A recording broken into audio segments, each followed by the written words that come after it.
Impact. Let's think impact. If a person's watching this content, most of the people that are watching this, a portion is going to be those that are haters, that just want to find like poke at the argument to find, you see, I told you, fine. But a lot of people that are also watching this, they're probably wanting to make impact. They want their life to have meaning behind it. That's who's watching this show today, right? Okay, so I can't be a president, but I want to make impact. I being anybody that's watching this. Because Putin says 8 years, another guy comes, or the guy with the briefcase shows up, okay, cool. Well, if you were in the States and you're saying president wouldn't be how to make an impact, but let's say there is a kid who's 20 years old, 18 years old, 25 years old, has so much drive, it's unbelievable. Yeah. Ambition at the highest level. Who do you think has the biggest influence to make positive change, like real change? Is it the person with the money? Is it the person with the biggest mic? Is it the person that goes into politics? What is the best way to have the biggest impact? Yeah, so I think the world has always only ever been a battle for influence. Even if you look at the current battlefield, Ukraine is next door, it's 5 hours drive away. The battle in Ukraine is not just about tanks and trenches and grenades. It's a battle for influence. Who influences the people within this territory? Who is in charge of the thinking, the language, the mindset of people within this geographical area? Every single battle, every single pitched battle, every single argument, every single debate has always been a battle for influence. If you have influence, you're an extremely powerful person. All of us here are some of the most powerful people in the world. How many millions of people listen to us? We have massive influence. And I think you can have influence at the ground level. You don't have to be a famous podcaster or famously well-known to have influence. I would argue that those Romanian grandmas who gave me my food will remember me for the rest of their lives. I would like to believe I gave a positive influence and a positive impact on their lives for the rest of their life. I believe if you go through life and you're genuinely a good person, you try your best to be good to people, and you're honest, and you shake hands, and you don't lie, and you're on time, and you work hard, and you're good to everyone who's good to you, I think you'll have a massive influence. And I also believe, I truly believe that God is extremely giving. There's the saying, goes around, comes around. Completely true. But I would say it comes from God. God is keeping an eye on you, and he's paying attention to you, and he knows the kind of person you are and the kind of things you do. And I don't believe if you're actually genuinely a good person all of the time, that you're not going to get some goodwill back to you. Look at my scenario. If I was being a piece of shit for years with all these chicks, I'd be in jail. I'd be in jail. I could have never seen this coming. But the fact that I was nice, paid their taxi home, bought them food, looked after them. Are you okay? I know we broke up. I'm sorry. I know it hurts. I just did it. I was nice about all of it. Here I am. I'm fine. So I could have never seen this Matrix attack coming. It's amazing how what goes around comes around. It's truly amazing. If you're good to people, if you're generous to people, if you're helpful to people, you'd be amazed how much influence you can build up. I say this to people all the time. I don't think if you're a hardworking person who is honest, who shakes hands, who tries to learn, who does what they're supposed to do, who has a good heart, that you're truly, really not going to be able to get what you want. I think the universe is absolutely and utterly giving. When I see somebody who says they want something and they don't have it, I don't even think they truly even want it. You can have anything you want in the world. When a guy goes, I want a six-pack, then why ain't you got one? If you wanted it, you'd have it. You'd like it. There's a bunch of things I'd like that I don't have. But I don't want them. Everything I've ever wanted, I've got. I've never wanted something and not had it. We all know what we're talking about here. There's things we'd like. I'd like to be able to figure skate. Not enough to go learn to figure skate. It's a weird look if you figure, although that other guy dancing like the way you dance is doing a pretty good job. Bottom G, yeah. You've seen this guy? He can figure skate. That guy kills the dance moves. Yeah, he's good. But your doppelganger. But if you truly want something, you're going to absolutely not have it. So when it comes down to influence, I think you start at the base level, at the grassroots level. What if this guy's got, like, you know, for example, like, you know how when you were 20, were you this driven? Oh, absolutely. Okay, so when you're 20, who did you look at and say, I can do it as good as him, if not better? My coach, because I wanted to fight, and he used to beat me badly. Everyone used to beat me up when I was young, and I wanted to be the best. So I used to go into the fight championship. Okay, how about communication? Who'd you look at? Were you always a good communicator? I can see you being a great communicator since you were 14 years old. I was pretty good, yeah. Okay, who did you look at and say, that guy's good, but I think I can, you know, do it better? That's a good question. And I think that you know what I'm asking. I know what you're asking. I don't know if there's one particular person I took nuances from, because when you're a great communicator, you know how to be serious, and you know how to make people sad and angry, and you also know how to make people laugh. There's different people who can do lots of different things. So who was that? Was it somebody that was multifaceted like that? I think it was a lot of different people. And I also think that... Did you pull from comedy as well, or no? Certainly did, but I was also extremely self-critical. I think that's where a lot of it comes from. I'll watch this podcast back 15 times. I will notice every single time I made a mistake. Just then I said I'll watch twice. That was a mistake. I will watch this back 15 times and I'll identify every single error. I have an email list and I sign up and I get words of the day. I get 5 or 6 new words a day, which I try my very best to memorize. It's harder than you think to memorize 5 words a day, but I always try to make sure I have the most interesting vernacular I can possibly have, a wide vocabulary, so I can be very specific with my points. The reason I actually did that, I keep talking about my dad, but I'm his son. I have the same name, Emory Andrew Tate III. He was Emory Andrew Tate II. My father was a linguist for the CIA. He spoke Russian and German and Spanish and English. And I think I've told this before. Back then, when they needed someone who spoke Russian, they would take a Native American and teach them Russian. Nowadays, we have a bunch of Russian-speaking allies. You can go to Estonia, Latvia, Lithuania. They're all NATO and just get a Russian speaker.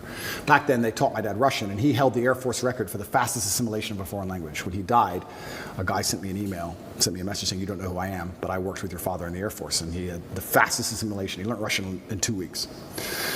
Crazy. And I remember saying to my dad, "Will you teach me Russian?" He said, "Boy, you don't even know English." I said, "What do you mean?" He goes, "You don't even know English." And once he sat me down with a dictionary, I was like, "You're right. I don't even know English." That's why I've lived in Romania 7 years. People say, "Why don't you speak Romanian?" Because I don't know English yet. I need to finish the first job before I learn the second. I don't know English. There's a bunch of words I don't know. I can't speak how he spoke. So I don't have time for a second language. Yeah. Also, another thing I found really interesting, Putin speaks English. Have you ever heard him speak English? No. Because if you want to speak to Putin, you speak to him in his language. You speak to me in Russian.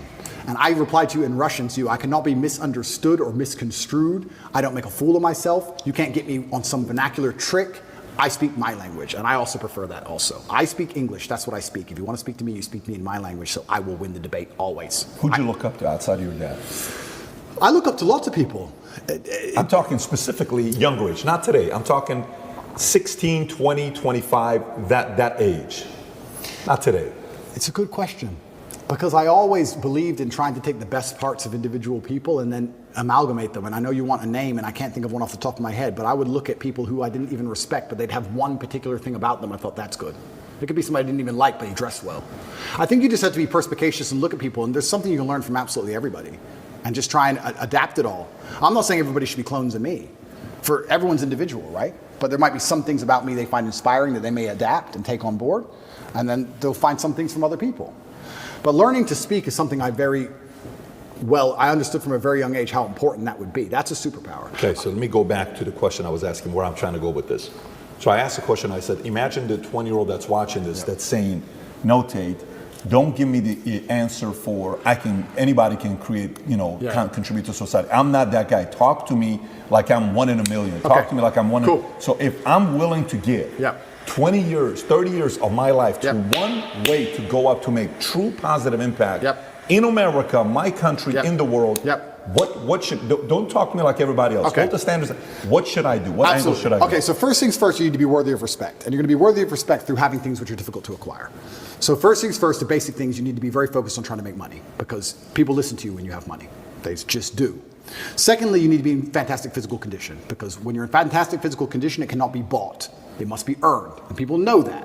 When you're in, I don't know about you, if someone walked in to sell me something and they were obese, I would not trust them the same as if they were in fantastic physical shape. Because I'd say, I don't think you have dedication and heart. I don't think there's something about you that I just wouldn't trust you the same. So fantastic physical condition and money is the first thing. The second thing, whatever your ideas are, you need to learn how to communicate them. Speaking is a superpower in and of itself. You need to become a fantastic communicator. You need to be comfortable in all realms of communication. You need to be persuasive. You need to be comfortable arguing. You need to be good at debating. There's a lot of people out there in the world who have ideas that they can't even project into somebody else's mind. How are you going to rule the world with that? How are you going to get your ideas out there and make an influence if you can't make other people understand exactly what you think? That's the first thing. Second thing, once they understand exactly what you think, you need to make them agree with what you think. These are two different skills. Must be practiced and must be learned. If you're 20 years old and you want to change the world, you need to be having endless debates. Endless. Without resorting to name calling, not on Twitter like a dummy, in person. And you need to come across in a way that people agree with you. We can go back quickly and talk about the red pill. The difference between me when I talk to girls on these panel shows and every other guy when they talk to girls on these panel shows is, when I'm done, all the girls want me. Watch them. Watch the shows. I say the same thing, and by the end, the chicks are in love with me, as opposed to saying the same thing and the chicks thinking I'm a dickhead.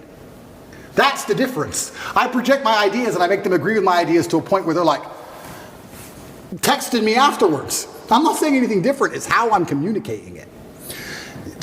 You can catch more flies with honey than hurting people sometimes. You need to be good at everything. You need to have a Swiss Army knife of tools. I know when to be intimidating or aggressive. I know when to come across as obtuse. I know when to come across as exceptionally open-minded and easy to understand. I know when to come across as understanding.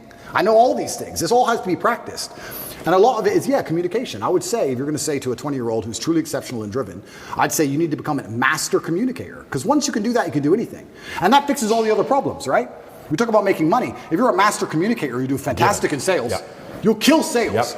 You'll absolutely destroy sales if you're a master communicator. Not many people know this, but I used to sell windows. You know the old school knock on the door? Window sales. I did window sales for 2 or 3 years, and I'd say this is one of the hardest jobs you could possibly do.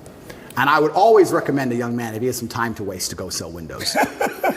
And the reason, it's fantastic, because I'll tell you why. It's the hardest one to sell because, 1, nobody wants them. 2, they don't know who you are. And 3, even if you convince them that they need windows, after them not knowing who you are, then they go to all your competitors and then it becomes a price war. It's a nightmare. It's the hardest sales job. If you're selling a Lambo, at least they want the Lambo, right? Nobody wants glass and plastic. They already have windows. So you got to find a way to sell them these windows. How do you do that? And that's where all this master communication comes in. And it's so many subtle little things. Being a good salesman is not necessarily being a liar. It's not being a trickster. It's just understanding what's going to make the person believe and understand what you say. If I walked in and said, would you like new windows? And they essentially said, no, we don't need new windows. Our windows look fine. I would say, but what about the security aspect? While looking at their 3-year-old child. And they'd sit there and go, what do you mean security aspect? And then I talk about how we had the Lock 5000, and their locks are easy to break, as if glass isn't glass. It's all the same anyway. And you'd end up selling the windows. You have to find the triggers in people. There's another thing people don't understand about me and my message. Sometimes I sit here and I say things that piss people off because that's how you trigger people to make action. I have often written emails or done videos, especially to men when I want to help men, to piss them off. You're a loser. You're a dumbass. Andrew, why you mean? Because you're not going to go to the gym unless I tell you you're a fucking loser. And you are a loser, and I'm not lying to you. You are a loser. The emotional trigger you need to get up off that chair is the fact that you're not important, nobody cares who you are, any girl you're ever in love with I could take, and you're insignificant. And when you die, nobody's interested. That's your fault. You could have been something else. You did that. You failed. It has to be done. You have to be a master communicator. And sometimes that involves also insulting people. It's all a massive tapestry. But to answer your question, for the 20-year-old, he needs to become a master at communicating. But also to be a master at communicating, you also need experiences worth talking about. You have to live a life. You need a degree of wisdom. And wisdom doesn't always come with age. It comes with life lived. I had a guy message me. This is a long time ago when I used to reply to my own emails. Too big now. But he said, I don't have any stories. My life's boring. I said, bro, where do you live? He said, Madrid. I said, bro, ride the train from Madrid to St. Petersburg. Ride the train from Madrid to Vladivostok. Do the Trans-Siberian Railway. Costs you like $300. He goes, oh, but what if I get robbed? Exactly! That's exactly the point! What if you get robbed? Now you have a story. Maybe you'll die, maybe you won't. But you have a story. Don't bring your watch. Have you got a Rolex? No. No one wants to rob you anyway. Don't worry about it. You're brokey. Get on the train. There has to be that degree of risk to even have a story, because when you have a story, then you can communicate the story. You can't be an empty vessel either. So when you say you're telling me how I build this 20-year-old into a super soldier, yeah, he has to be a master communicator, but he also has to do things which are risky. Risk has value intrinsically linked to it, intrinsically. This is why people, when you do risky things, people want to hear the story. Your coolest stories involve risk. Something went wrong, this could have happened, I almost this, I made it out. Without these risks, you haven't got it. So I would say to the 20-year-old, do what I did, get in the cage, get in the ring. Knock someone out, get knocked out, train hard. Fighting will teach you everything you need to know about life. You'll learn everything about who you truly are. You'll learn if you're a coward or not. You'll learn everything about perseverance and hard work and dedication, everything about being underappreciated. You learn everything about fear. You learn all of it. You learn everything about people. You win a fight, check your phone. Lose a fight, check your phone. You learn all about people. You learn all about them. You learn all about women. I learned so much about women through fighting. When I had a fight coming up and I was weight drained and I had barely eaten in weeks and I'd lost all this weight and I had a world title fight, and I'm fighting a guy who might kill me, and she's complaining about the toilet seat. I learned all about women. You learn a lot about life through these difficult processes and paths. And there used to be for men like a rite of passage. In most societies, you had to go through something to become a man, from a boy to a man. But that thing was always difficult. It's always been difficult. Now you have to self-induce it, self-inflict it. But if you're going to be a boy and never bring on that self-inflicted rite of passage, how are you going to ever become a man? It's great feedback. Let me ask